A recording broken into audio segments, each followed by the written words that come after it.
こんばんは、カイトです。JDM のホームページへようこそ。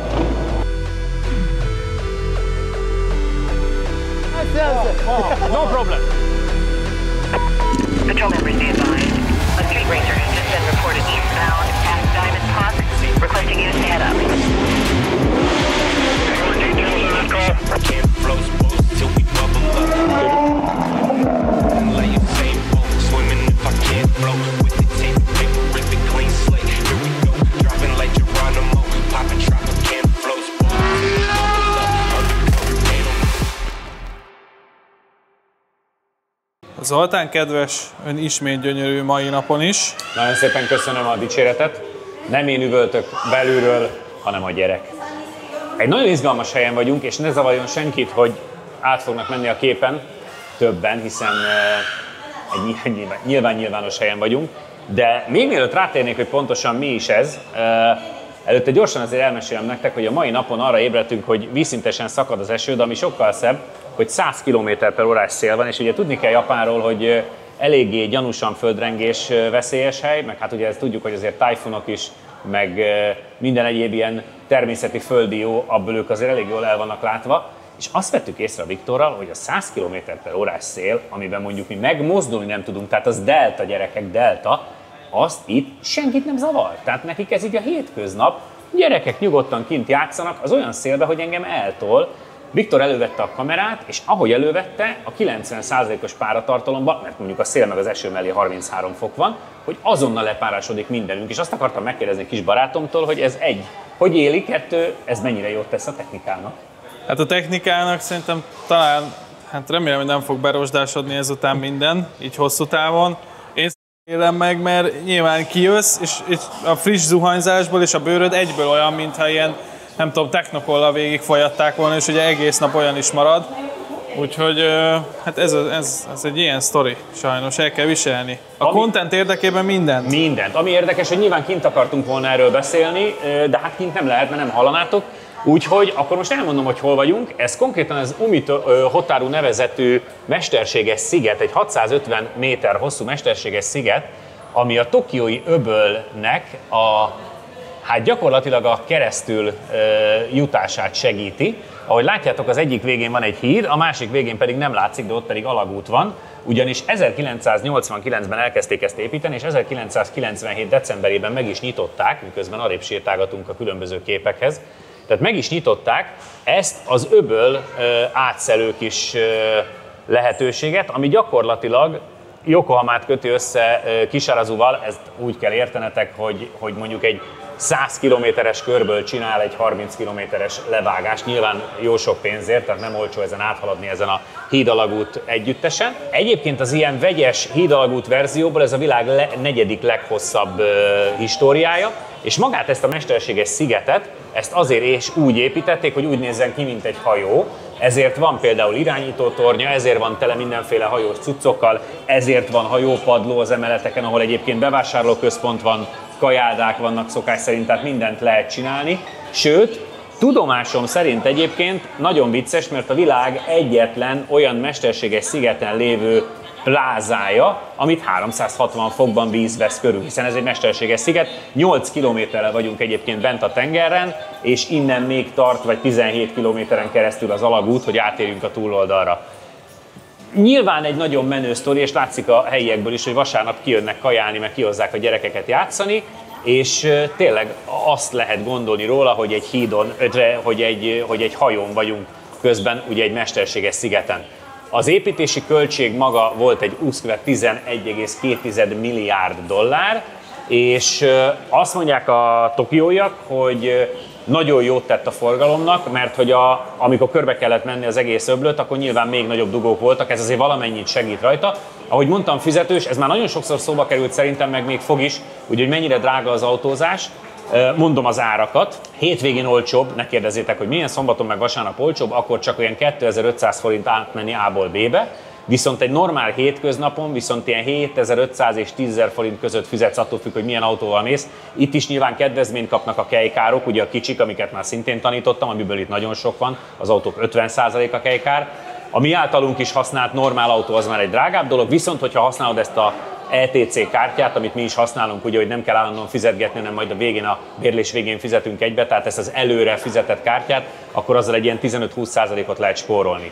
Úgyhogy tök izgalmas a sztori, és ami még egyébként ezzel kapcsolatban izgalmas, hogy Tokió jövőjéhez is van ennek köze, ugyanis nyilván gondolkoznak rajta, bár tudjuk jól, hogy nem hogy gyarapodna a társadalmuk, hanem inkább csökken a mennyiség, ugye meg öregszik, nagyon öregedik el a társadalmuk, de Tokió meg annyira fejlődik, és ugye annyira kevés hely van már, hogy mindenféleképpen szeretnének valahogy az öbölbe is terjeszkedni, és oda is építeni olyan lehetőségeket, ahol cégek és magánszemélyek megtelepedhetnek, de a legmegvalósíthatóbb tervnek azt gondolják, hogy ugyanúgy, mint ahogy most rajta vagyunk ezen a félig híd, félig alagút sztorin, ilyeneket akarnának építeni, és ezekből ilyen térhálószerűen mennének még utcák jobbra-balra, és ott lennének külön lakóparkok gyakorlatilag a vizen. Ahogy láthatóan ez is működik nekik közel most már 30 éve, ugyanúgy azt gondolják, hogy ez sok száz évig tudna működni, és így tudnának olyan extra helyet szerezni, ami ugye nem a szárazföldből van, hanem az öböl felhasználásával tudnák növelni Tokió területét. Úgyhogy tök izgalmas, mindenképpen el akartam volna ide jönni, és miután ugye az első éjszakánkat Budán töltöttük Pesthez képest, ezért így is úgy is át kellett ezen mennünk már eddig vagy 3-szor, úgyhogy mondtam Viktornak, hogy álljunk meg, nézzük meg, arról senki nem beszélt, hogy itt 100 km/h szél lesz, de az élet ilyen. Megyünk tovább, és mutatunk még nektek nagyon-nagyon-nagyon sok extrát Japánból.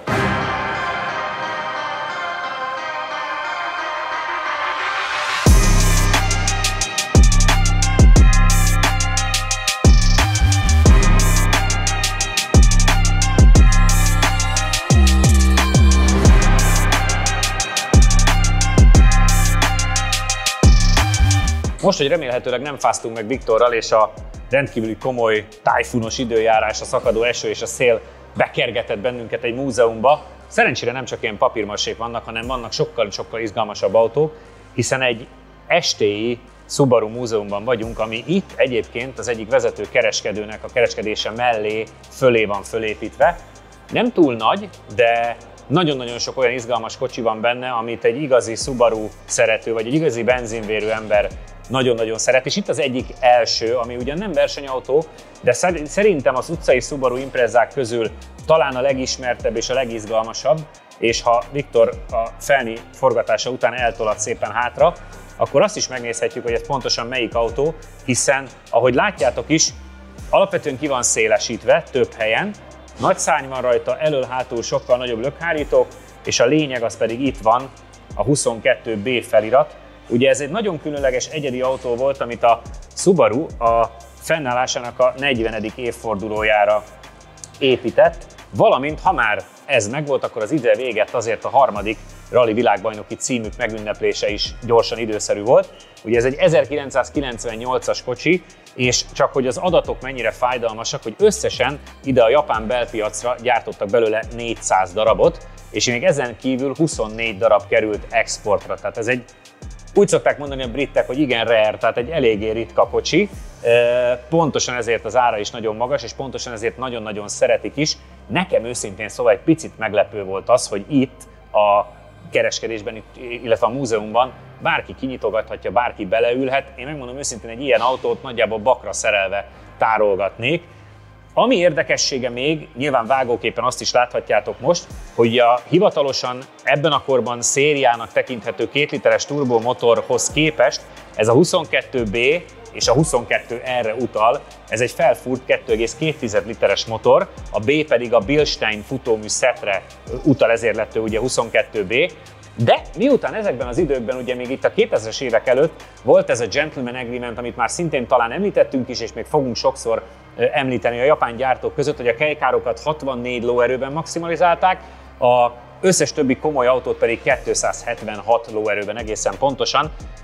Hivatalosan ez sosem volt, bár sokan azt gondolják, ez sosem volt fixen leírva, tehát ez nem volt törvény, hanem ez a gyártók között tényleg egy ilyen gentleman megállapodás volt. Ezért, miután a széria 2 liter turbó is 276, hívjuk kerekítve 280 volt, azt mondta a Subaru, hogy a 22B is 280 lóerős, ugye? Hát gondolhatjuk, hogyha felfúrták 2-2-re, meg mindentől jobb ez a kocsi, mint az elődje, meg szélesebb, meg komolyabb fék van rajta, másik végáttétel, másik váltó, másik felnékkel lehetett kapni, akkor szinte biztos, hogy pontosan ugyanannyi lóerő marad benne, mint amennyi volt a széria változatban.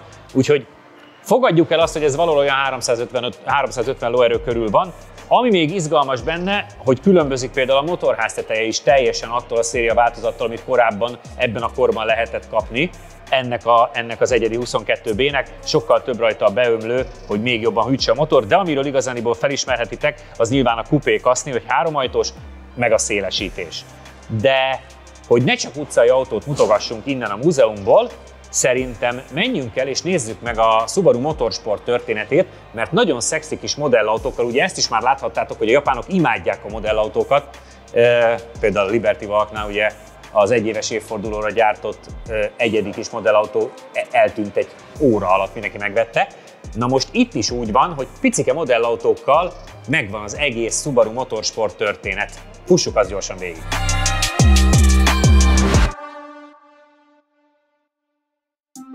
Ha játék és internet, irány a Játéknet. A műsort támogatta a Rédei és Pál ügyvédi iroda, a cég jogszakértője. Hedo, az út, ami összeköt. Látogatószámlálás, látogatóanalitika 98% feletti pontosság nagyvállalati referenciákkal az Xperion-tól. Tehát ahogy már mondtuk a 22B-nél is, ugye 1988 egy nagyon fontos dátum, amikor a Subaru Technica International alias STI megalakult. Ugye eredetileg a gyártót úgy hívják, hogy Fuji Heavy Industries.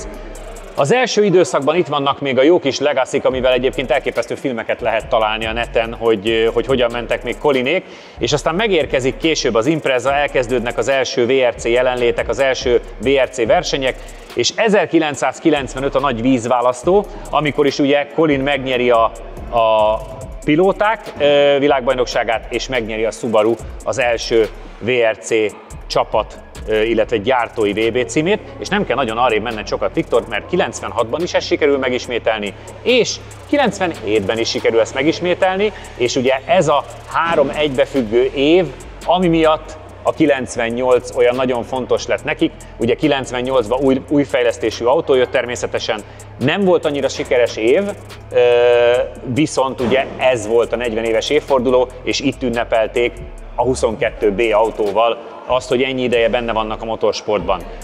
Az elkövetkező évek nem voltak annyira nagy sztorik, egészen 2001-ig, amikor is sajnos már szintén nincs velünk Richard Burns megnyerte a pilóták világbajnoki címét, és 2 évvel később pedig a nagyon híres Petter Solberg, aki ugye szintén még szerencsére itt van velünk, és a fiát is tápolja, ő nyerte meg, ez volt gyakorlatilag a Subarunak a világbajnokságon elért utolsó igazán nagy sikere, hiszen innentől fogva ugyan maradt a Subaru a világbajnokságon, de VRC-ben nem voltak már annyira sikeresek, sőt, amikor majd megérkezett 2008-ban az N14-re, tehát az új formájú, már nem szedán autóra alapuló VRC, akkor az egyáltalán nem lett sikeres. Tehát itt inkább arra tudnak büszkék lenni ezekben az években, hogy elég sok Production Cup, tehát ezt tudjátok, a szériaautók világbajnokságát nyerték meg, akár általam igen nagyra becsült Nasser Al-Attiyákkal, vagy egy gyári versenyzővel, Toshi Araival, aki többször is nyert. Tehát ezekben az időkben igazándiból az volt a menő, és aztán, ahogy megérkezett még Solberg alá ugye az N14-ből épített STI, az már nem lett annyira sikeres, és utána gyakorlatilag a gyári rally projekt az be is fejeződött, és ahogy látjátok a kisautókon, elkezdődik az, hogy 2009-ben beszállnak itt Japánban a Super GT-be, és onnantól Nürburgring és Super GT autókat láthattok folyamatosan. Ezekben igazándiból Japánban nagyon-nagyon sok nagy sikerük van, és a Nürburgringen is kategóriát nyernek. Ők úgy hívják, hogy a világ legnehezebb versenyét meg tudták nyerni több ízben. Ez részben igaz, mert igen, Csabi is nyert, de ugye nem abszolútat, hanem kategóriát. A Subaru is csak kategóriát tudott nyerni, hiszen az autójuk sosem volt olyan szinten és arra alkalmas, hogy az abszolútot megnyerje, hiszen lett volna olyan kocsijuk, ugye a Super GT, ami tudna nyerni, de azok az autók meg nem olyan homologizáció alapján készültek, amit az FIA elfogadott volna a Nürburgringen, tehát ezekkel a kocsikkal nem lehet menni, meg nem lehetett menni, úgyhogy a Super GT van most már a BRZ-vel, az ott az utolsó kis kék autókon láthatjátok, és egyébként a háttérben ott a tévén meg megy a film, Ezen a hétvégén pont a Shugo nevezetű versenypályán, ami Tokiótól északra van, 400 kilométerre, van a 6. fordulója a Super GT-nek, és élőben be van kamerázva nem csak a versenyautó, hanem a teljes csapat, úgyhogy akik itt vannak a múzeumban, azok pont ezen a vasárnapon még nézegethetik azt, hogy egyébként az a BRZ, ami ott van kicsibe, azzal élesben a pilóták hogy mennek. Igen, és hát Viktor már a háttérben behúzott valamit a képbe. Ugye említettem ezt a 98-at, a 22B-t, meg Colin McRae-t is. Igen, a múzeum számomra nyilván legértékesebb darabja, az pedig egy utoljára Sanremóban gurult 1998-as VRC, az R14 VRC forgalmi rendszámú autó. Ugye ezt nagyon sokáig, nagyon sok autóval figyelte mindenki, hogy melyik rendszám pontosan mit is jelent. Ez a 29-es sorszámú VRC egyébként a Subarunak, és nagyon viccesen még a helyiek is azt kommunikálják, hogy azért is kellett megmenteni, mert azért Colin nem sok mindent hagyott egyben, tehát hogy szerette őket ugye törögetni. Ez elméletileg egy igen érintetlen darab, és szintén nagyon meglepő számomra, hogy ebbe is hagyják, hogy mindenki belenézegesen, beleturkáljon, akár beleüljön. Ennek eklatáns példája az, hogy a sofőrülésnek a széle, ha Viktor közelről megmutatja, akkor látjátok, hogy a sok beüléstől már szét van baltázva, holott ez tényleg az eredeti ülés, mert még azt is láthatjátok, hogy a két biztonsági öbön rajta van hátul a két átbeszélőnek a csatlakozója. Kérdezhetitek, hogy miért van kettő, mert már akkor tudták a gyáriak, hogy kell mindenből tartalék, mert ha bármi történik, akkor csak Nicky Grist és Colin McRae kihúzta az egyik átbeszélőt és átdugta a másikba. Ugye nagyon izgalmas ez a kocsi, hiszen ez még nem szekvenciális váltós, ugye már egyenes fogazású tolókerekes váltó van benne. Ezekben az időkben ugye 97-ben jött a VRC szabály, az új VRC szabály, és ez a második éves kocsi. Itt még nem szeki váltó van benne, hanem 6-os tolókerekes, ami azt jelenti, hogy ugyanúgy csak egyesben kuplungoltak, tehát az összes többi váltást azt megcsinálták kuplung nélkül.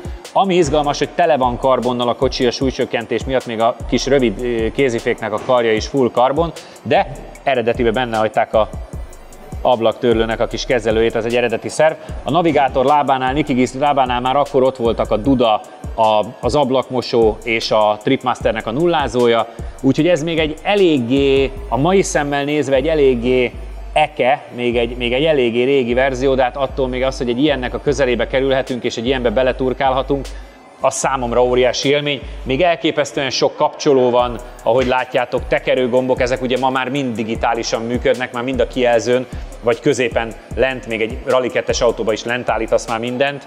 Itt még a pilótának a kormány mögött 1000 millió kapcsolója van, ami hát azért versenyhelyzetben baromira nem szükséges oda, hiszen nagyon nehéz volt elérni, hogyha a pilóta le volt húzva, úgyhogy hát azért itt még lehetett hova fejleszgetni.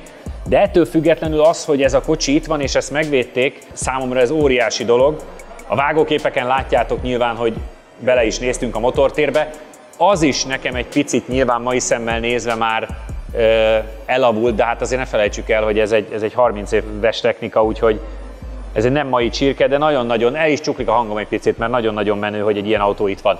És akkor a modernebb világ a Subaru életében, ugye pont a japán utazásunk előtti napon voltam egy sajtótájékoztatón, ahol elmondták a magyar Subarunál, hogy ők vannak, léteznek, de sajnos azt a szót, hogy VRX meg STI, meg akár azt is, hogy Impreza, azt sajnos az európai meg a magyar piacnak már lassan el kell felejtenie. Ugye a túlszabályozás miatt nekünk ez a kocsi már például az S209 nem jut el a piacunkra, pedig ez egy jelenlegi STI, és annyit látunk Viktorral az utcán belőle ilyen szedán és kombi változatban is. Nagyon szeretik, nagyon normális állon meg lehet kapni, és ez mind a mai napig egy rohadt jó STI, lehet belőle VRX-et, ugye egyel kisebbet is venni, vagy egyel egyszerűbbet is venni.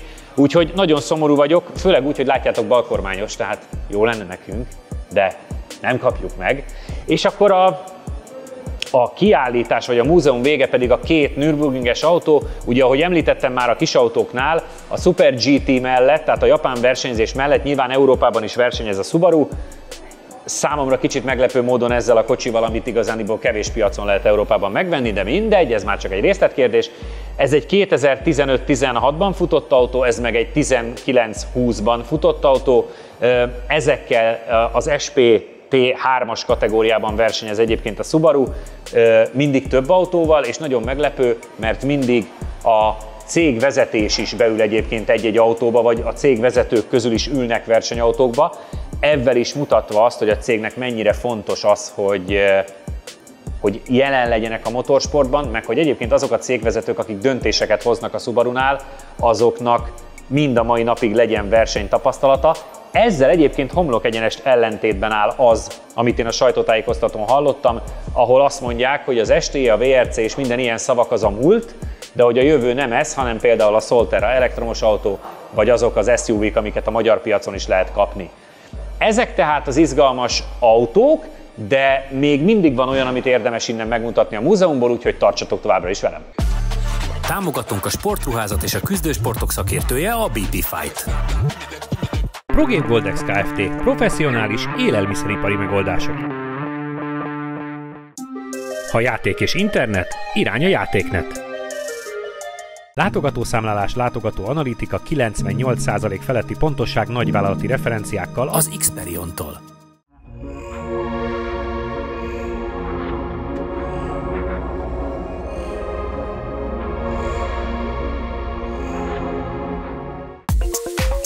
A sebesség támogatója a Bex Csapágy webáruháza. Arról is már elég sokszor beszéltünk, hogy vending machine az az, hogy ilyen automata az mennyi van Japánban, és hogy mekkora hülyeségeket vagy mennyi mindent lehet vásárolni ilyen automatákból. Tessék, STI cuccokat is lehet, STI merchandisingot lehet itt vásárolni. A kismackótól a pólón át, a zacskóig, a törülközőig, a kulcstartón át minden is van, és lehet ezt is venni itt a kereskedésben. Egyébként eldugva, a biztonság kedvéért itt is van még egy olyan automata, amiből azért ki tudok nyerni egy-két kólát, meg teát Viktornak, tehát hogy még itt is van egy, ugye ezt többször elmondtam már, hogy az országban 23 millió ilyen automata van, vagy ilyen és ehhez hasonló automata van, amiből több mint 3 millió különböző terméket lehet kinyerni. A legnagyobb kedvencem az 1,4 millió jenes eljegyzési gyűrű, ami azért, ha gyorsan felszorzom, az egy ilyen majdnem 4 millió forint. Erre nagyon sok youtuber mondja, amikor annál az automatánál vannak, hogy ez bizonyos országokban, nálunk is biztos vannak olyan kerületek és városok, ahol nem sokáig maradna ott, de ez részletkérdés. Van még egy nagyon vicces kis fotóhely, gyertek, megmutatom azt is. A fiatalságnak természetesen van szimulátor is, amivel lehet játszani, hiszen miért ne lenne, és nagyon sok olyan apró játék és érdekesség van még a kereskedésben, illetve a múzeumban, amivel el lehet tölteni az időt. Ez például egy gázpedállal és kormánnyal működő olyan játék, hogy a úton kell a golyót végigvezetni. Én a gázpedál nyomkodása hiány nem kezdenék bele, Viktor megpróbálta, nem ment neki, maradjunk ennyibe, finoman fogalmazva. És akkor a műsor végére még egy nagyon izgalmas, vicces és vagy menő dolog, miközben látjátok, hogy a 22B-t nyitogatják erőből, ahogy mondtam is, nekem ez egy picit meglepő, hogyha valaki ide áll, erre a megjelölt fotópontra, akkor a háttérben lévő képbe, hogyha beleáll az ember a bal oldalra, akkor azt úgy lehet lefotózni, hogy úgy tűnik, mint ezekben a különböző illúziós kiállításokon, mint hogyha ott lenne az ember a csapattal a Nürburgringi 24 óráson, és ő is tolná a rajthoz a versenyautót. Úgyhogy én azt gondolom, hogy egy oké vezető, de kereskedőnek egy ilyen kis múzeumot üzemeltetni a második emeleten, ez elképesztően menő dolog szerintem. Nyilván van ehhez köze a gyárnak is, hiszen ők adják rendelkezésére a különböző autókat, mert nem mindig ugyanezek az autók vannak egyébként itt, hanem forognak, tehát van, amikor más is van. Úgyhogy nekem ez nagyon-nagyon tetszik, és egyre jobban élvezzük Viktorral Japánt, remélem ti is. Most egy picit elcsuklik a hangom, mert nagyon menő, én visszamegyek Colinhoz, ti pedig tartsatok majd velünk jövő héten is, akkor is lesz garázs. Addig is kövessetek bennünket Facebookon, ahol egyébként erről a kereskedésről is posztolunk nagyon sok extra képet, és ha tudtok, kövessetek be TikTokon is, mert ott is nagyon sok tartalommal, japán tartalommal és természetesen magyarral is várunk benneteket. Jövő héten pedig lesz garázs, akkor is tartsatok majd velünk. Sziasztok!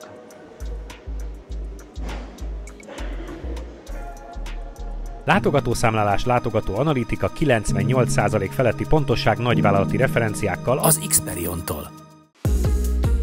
Flottakezelés a Mindcar Market Kft-től. A műsort támogatta a Rédei és Pál ügyvédi iroda, a cég jogszakértője.